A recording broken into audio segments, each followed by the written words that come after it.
The weight of the mountains. The crazy mountains of Montana do not welcome visitors. They merely tolerate them until the moment they decide to stop. It is a landscape of jagged peaks and deep limestone-choked canyons that feel as though they were carved by a hand that did not care for human survival. I have walked these trails and felt the air grow thin, but there is something else up there, a density to the silence, that makes the hair on your neck stand at attention. Aaron Hedges went into that silence in September of 2014, and what the mountains spit back out a year later did not make a lick of sense to anyone who knows how the world is supposed to work. A season for blood. Aaron Hedges was 38 years old, a man whose muscles were hardwired for the backcountry and whose mind was sharpened by years of trekking elk through the thickets. He was not a weekend warrior or a tourist looking for a profile picture. He was a hunter who understood the rhythm of the woods and the lethality of a sudden change in pressure. On the 7th of September, he set out with 2 companions, heading into the heart of the crazies, with enough gear to survive a week of Montana's temperamental autumn.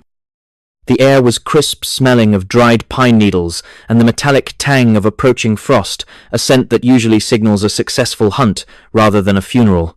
The departure. By the time they reached their base camp, Aaron was struggling, his body betraying him with a fatigue that seemed deeper than mere physical exhaustion. He told his friends he was going to break off and head toward a different cache of supplies, a place where he could recover and perhaps find a better vantage point. It was a decision made in the fading light of the afternoon, a moment where the path forward seemed clear, but the shadows were already beginning to stretch and distort the familiar terrain.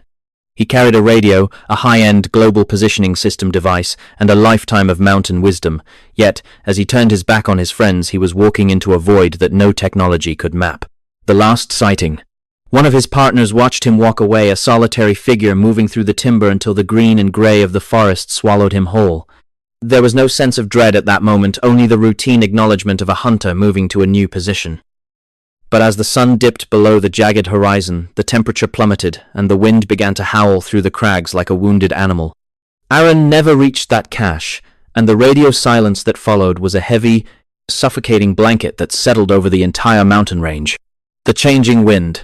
By the following morning, the mountain had transformed into a white, blinding purgatory as a freak early-season blizzard hammered the peaks.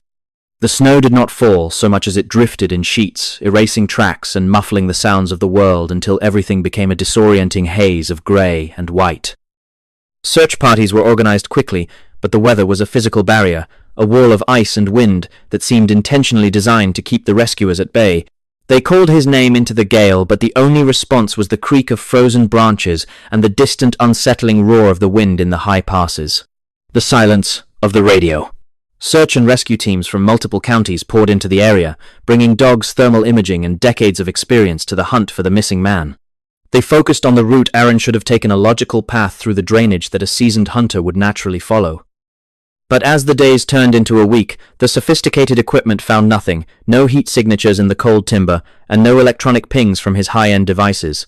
It was as if the mountain had not just hidden him, but had effectively erased his presence from the electromagnetic spectrum entirely. The ground effort. The searchers moved through the knee-deep snow with a grim determination, their eyes scanning for any splash of color that did not belong in the natural world. They looked for the orange of a vest or the matte black of a rifle, but the forest offered only the skeletal remains of deadfall and the deceptive shadows of the undergrowth. Every cavern and rocky overhang was checked, every possible place of refuge scrutinized by men who knew how to find a needle in a haystack of stone. Yet, the more they searched, the more it felt like they were walking through a landscape that was resetting itself the moment they turned their heads. The scent of nothing. Canine units were brought in, specialized bloodhounds and German shepherds trained to find a human scent even through the damp rot of a mountain storm.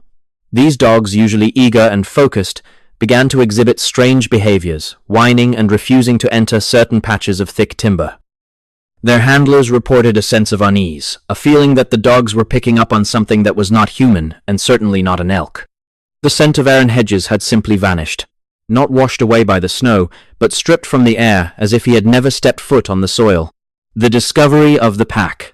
It was not until many days later that a breakthrough occurred, but it was a discovery that only deepened the shadow of the mystery. Aaron's backpack was found miles away from where he was last seen, resting in a location that made no sense given his intended destination. The pack was not scattered by animals or torn apart by the wind. It was simply there, a discarded shell of a man who was supposed to be a master of his gear. Inside, his electronics and survival equipment were found. The very tools he would have needed to stay alive in the freezing conditions that had gripped the mountains. The barefoot trail. As the searchers pushed further from the pack, they found something that chilled them more than the Montana wind ever could. They found Aaron's boots placed in the wilderness as if they had been taken off with deliberate intent. To find a man's boots in a sub-freezing blizzard is to find a death sentence, a sign of a mind that has completely unraveled under the pressure of the unknown. But there were no footprints leading away from the boots. No marks in the soft earth or the melting snow to suggest which direction the barefoot man had traveled. The logic of the lost. Experts often point to paradoxical undressing as a final stage of hypothermia, a phenomenon where the brain misinterprets freezing cold as a burning heat. But Aaron was a hunter who knew the stages of cold, a man who had survived countless winters in the high country. The placement of the items did not look like the frantic shedding of a dying man. It looked like a trail of breadcrumbs left by someone who was being led away from their own life. It was as if he was stripping away his identity piece by piece, shedding the skin of the civilized world to enter something far older and more predatory. The impossible distance. The search was eventually scaled back as the winter snows locked the crazy mountains in a grip of ice that would not break for months. The official reports were filled with words like missing and presumed dead, but the locals whispered about the strange geography of the find. To get from where he was last seen to where his boots were found, Aaron would have had to traverse terrain that was nearly impassable even in good weather. He would have had to cross ridges and drainages that would challenge a mountain goat doing so while the world was a whiteout of screaming wind and biting frost. The year of frost. For a full year, Aaron Hedges was a ghost, a name spoken in hushed tones in the bars of Bozeman and the gear shops of Livingston. His family lived in a state of suspended grief, caught between the hope of a miracle and the crushing reality of the mountain's silence. The snow melted and the wildflowers bloomed in the high meadows, but the secret of his disappearance remained buried under the layers of pine needles and ancient stone. People began to wonder if he had simply walked off the map entirely, crossing a threshold into a place where the rules of physics and time do not apply. The rancher's fence. In the summer of the following year, a rancher on the opposite side of the mountain range was checking his property miles away from the initial search area. He was in a drainage that searchers had barely touched, a place that required crossing a massive high-altitude divide to reach. There, near a barbed wire fence that marked the edge of the wild land, he found the remains of what used to be Aaron Hedges. He was miles from his boots, miles from his pack, and miles from any logical path a human being would take to find safety. The autopsy of a mystery. When the investigators arrived, they found a scene that defied every law of survival and logic. Aaron's remains were found in a spot that he could only have reached by climbing over a grueling mountain pass, a feat that would be difficult for an athlete in peak condition, let alone a man without boots in a blizzard. His clothes were in a state of disrepair, but there was no sign of a struggle, no evidence of a predator attack, and no clear indication of why he had chosen this lonely, desolate spot to lay down. The coroner could not provide a definitive cause of death, leaving the final moments of Aaron's life as a blank page in a book of shadows. The unseen presence. There are theories that circulate in the dark corners of the hunting community, talk of things that live in the high places and mimic the sounds of the wind. They speak of infrasound, low-frequency vibrations that can cause a human being to feel an overwhelming sense of dread and a desperate need to flee. Some wonder if Aaron encountered something that day, a presence that did not hunt with teeth or claws, but with the very fabric of reality itself. It is the only explanation that accounts for the impossible distances covered and the systematic shedding of the gear that should have kept him alive. The geometry of the impossible. If you map the points where Aaron's gear was found, the lines do not form a path of travel, but a jagged, nonsensical zigzag across the face of the mountains. It is as if he were being bounced like a signal between towers, moved from one location to another by a force that ignored the physical labor of the climb. There are no witnesses to his final hours, only the silent witnesses of the pines and the cold, unblinking stars that watch over the crazies. The distance he traveled on foot, without boots over those ridges, is a physical impossibility that remains unexplained by any official agency. The pattern of the vanished. Aaron Hedges is not the first experienced outdoorsman to vanish into the thin air of the American wilderness under impossible circumstances.